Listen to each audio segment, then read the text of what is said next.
Welcome to this talk from the University of Hertfordshire. This talk is going to focus on the BA Honours International Business Programme that is run between the Hertfordshire Business School. The programme itself offers excellent flexibility and career opportunities for students who undertake studies with us. In fact, the University of Hertfordshire's International Business Programme is one of only a handful that offers students the opportunity to study it abroad for 2 years of their 4-year degree. So let's go through how the programme is structured, and I'll talk about all the different opportunities that students have at different points within the programme of study. As I have already mentioned, it is a 4-year programme, and in year 3 students go abroad for a year. More about this later. Let's look at year 1 first. In year 1, students study a set of core business modules that take them across the different business disciplines in order to give them a good grounding of human resource management, accounting, marketing, economics, and the like. Additionally, students are strongly encouraged to study a language. There are 5 languages on offer, and again, these will be discussed later on in this presentation. If students opt not to do a language or try a language for a semester and really do not get on with it, there are 2 alternate business modules students can do instead, which are Business Technology Trends in Semester A and Introduction to Marketing Communications in Semester B. Each year, the programme of study is split into 120 credits, and each module a student studies generally is a 15 credit module. So students study 4 subjects in semester A, which would be 60 credits, and then 4 subjects in semester B, which would be the other 60 credits. The only options in year 1, as you can see here, is if a student chooses not to do a language, they would be given these 2 business modules instead. In year 2 then, students have a choice. As I said, we're one of very few institutions in the UK that offer students 2 years abroad. Students either stay with us at the University of Hertfordshire, or they can opt to go to one of our partners abroad and study in English. The key thing with students going abroad in year 2 is they make significant savings on their fees for year 2 because we have agreements with some of these partners. And the other key consideration is to make sure they go to an institution which firstly teaches in English and secondly has the equivalent of our core modules as specified on this slide. So in year 2, we carry on with the students deepening their knowledge of the different business disciplines. They do a geopolitics module, which is developed specifically to look at the political environment within different nations, given the international business title for this degree. They do a more global-based economics module, a European consumer markets module, and then they do other core modules in supply chain management, finance, and an human resource management module. Students then either carry on with their language, which they did in year 1, or they could drop the language at this point if they do not wish to carry on studying it. If students choose not to do a language, in semester A they would either choose to do a digital marketing module or an organizational psychology module.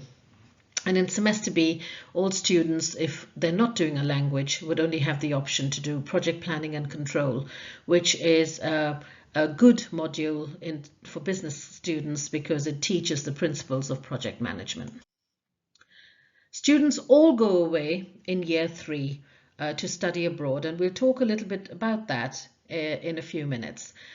Having completed their study abroad year, all students return back to the University of Hertfordshire for their final year. In the final year, we have, as you can see on the right here, a lot more optional modules for the students to choose from. They have 2 core modules per semester, and then they select up to 2 optional modules in their final year per semester. Again, if students are studying a language and if they want the language to be in their degree title, so BA Honours International Business with Mandarin or French, they would need to have studied the language both in year 1 and in year 2, and then also in the final year.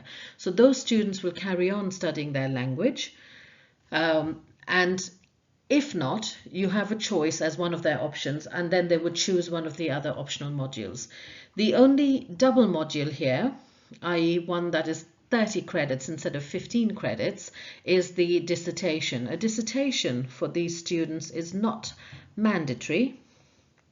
It is optional, but can be selected if students feel that they have an interest in a particular area and would like to engage with the dissertation.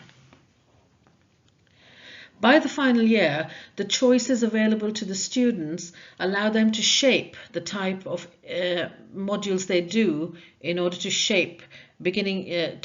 begin to shape some of their future career aspirations. So they can look at doing more marketing-based modules, more finance-based modules, or more HR-based modules, depending on where their interests lie. And most of these modules have an international focus as well.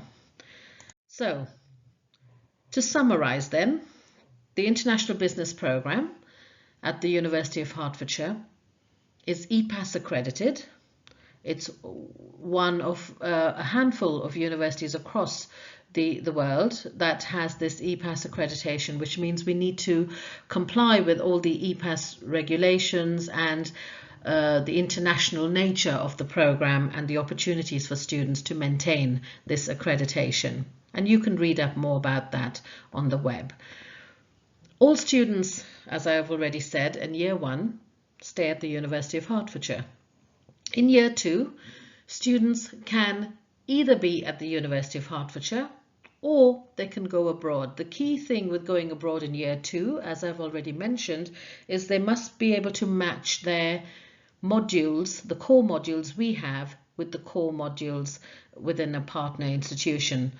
The program team help them with that because we need to ensure that the program learning goals are met. So in year 2 it's really important, and the selection of partner universities is slightly smaller because they need to offer similar subjects. Most students who go away in year 2 tend to go to North America, Canada, Australia, and places in the Far East like Malaysia and Singapore. They seem to have a good match. The other criteria for studying abroad in year 2 is you have to study in English. In year 3 then, as I've previously mentioned, and I'll go into a bit more detail now, all students go abroad. They don't pay any fees for year 3 because we have partnerships with over 100 different universities across the globe where they can go and study. We have limited spaces at any of our study abroad destinations, and students get placed based on their choices and their academic achievement. So in year 3, students have to study for at least 1 semester abroad. If they've been abroad in year 2 and studied abroad in year 2, we would ask for them to go to a different continent for year 3, just to widen their horizons and their experiences further. The second semester of year 3 could be a study abroad semester, or it could be a work placement, but the work placement would also need to be outside of the UK.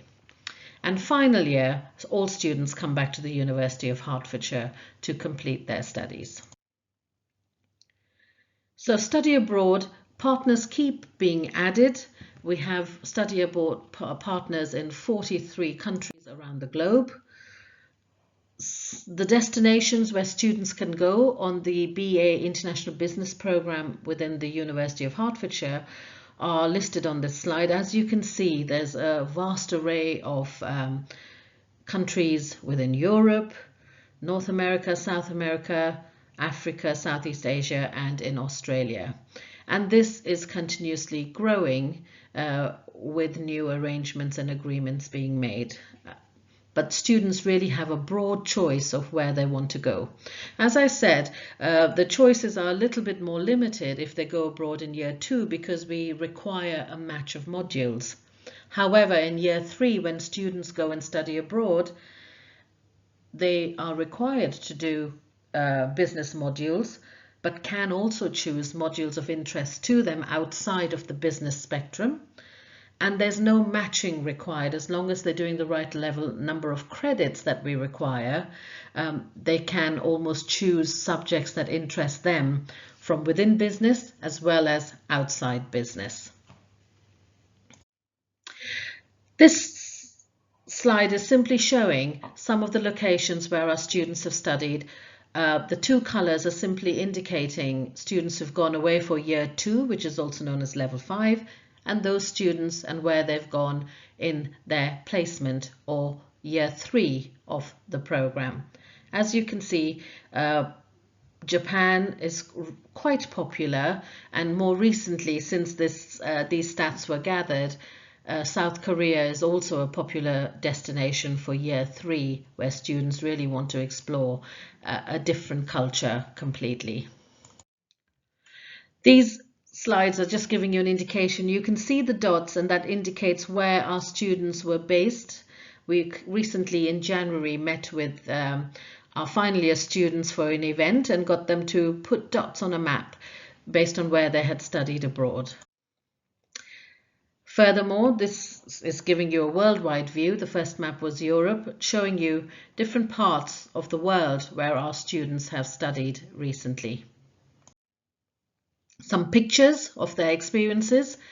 Students tend to go abroad and do their study abroad.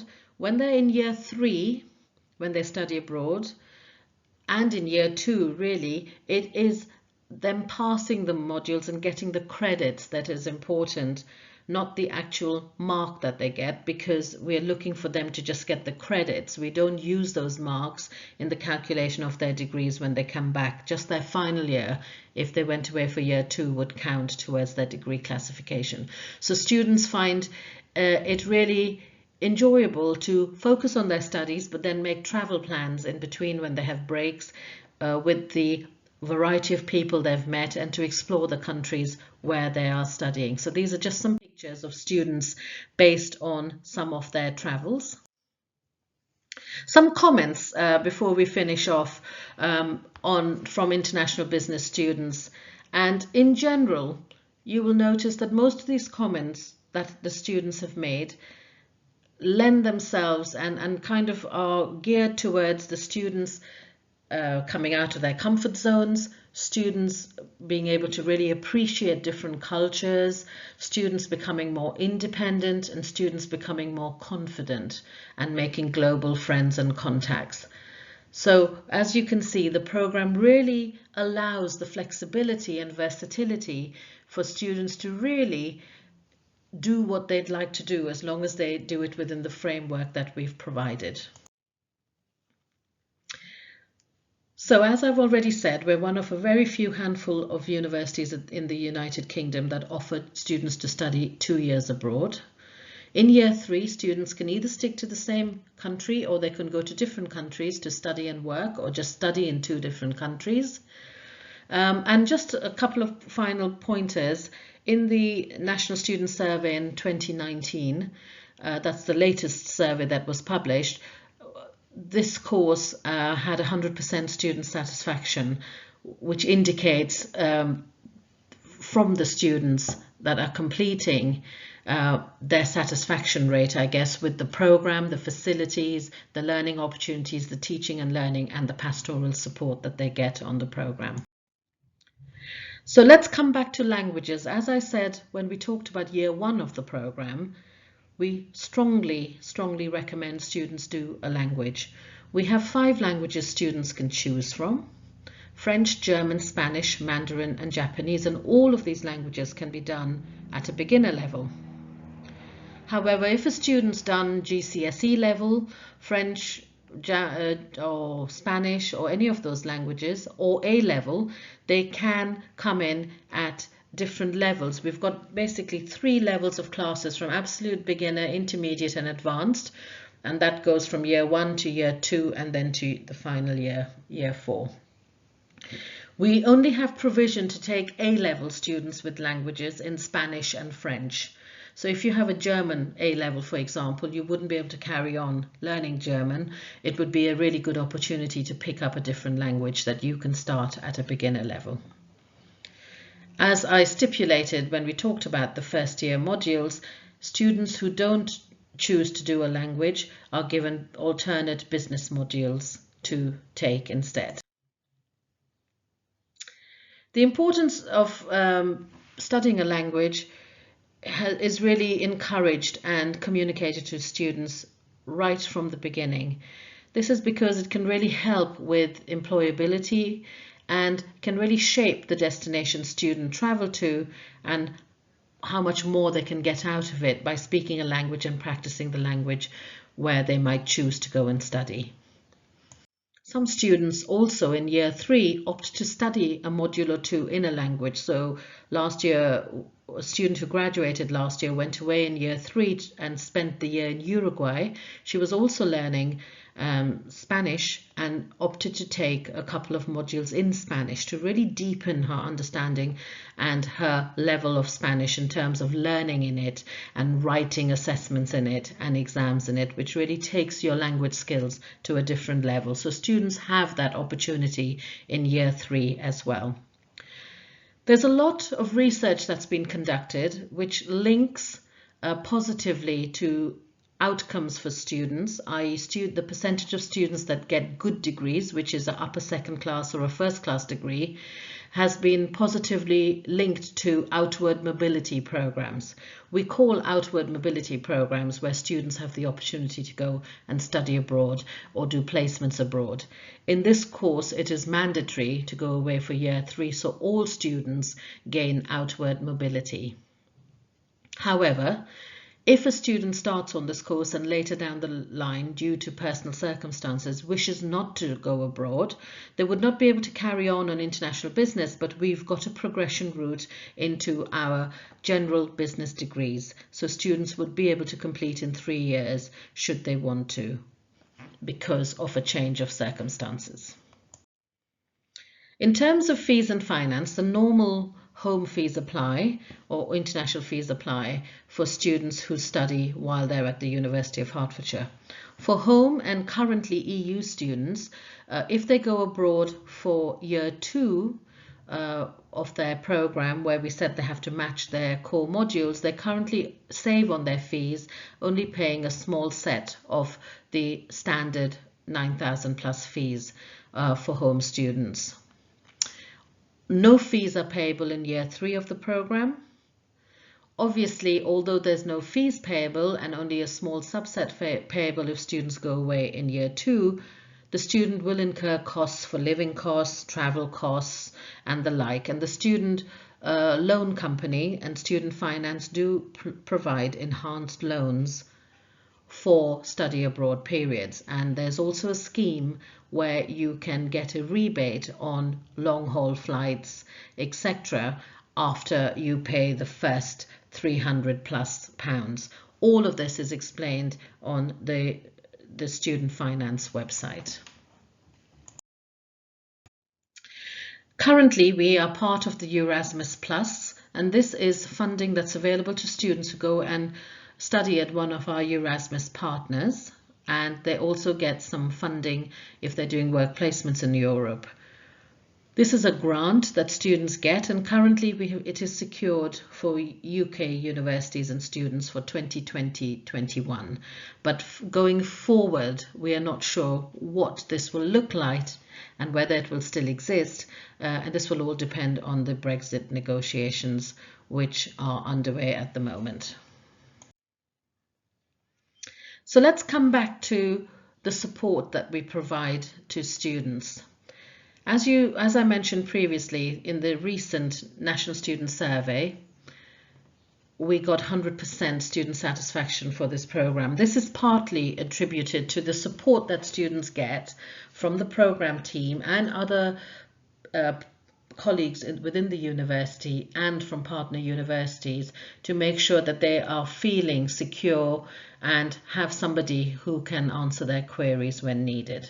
The program leaders, there's myself as the program leader and my colleague Elizabeth Wiss, who is the Deputy Programme Leader are available by email, phones, and obviously in our offices. But if students are abroad, we also arrange Skype calls and the like with them to address any issues they might have. There's permanent contact with the programme team while students are abroad. The students also have the contact with the university's study abroad team, who liaise with the partner universities and their study abroad teams. So there's always a direct contact with the study abroad team here, and the partner institutions have colleagues there who help our students when they're abroad, and all exchange students in general. We have a video there'll be a link to this page, which the students who graduated in 2019 recorded, discussing some of their experiences and the opportunities that the program bring. And I hope that you will listen to that to get a view from our recently graduated students.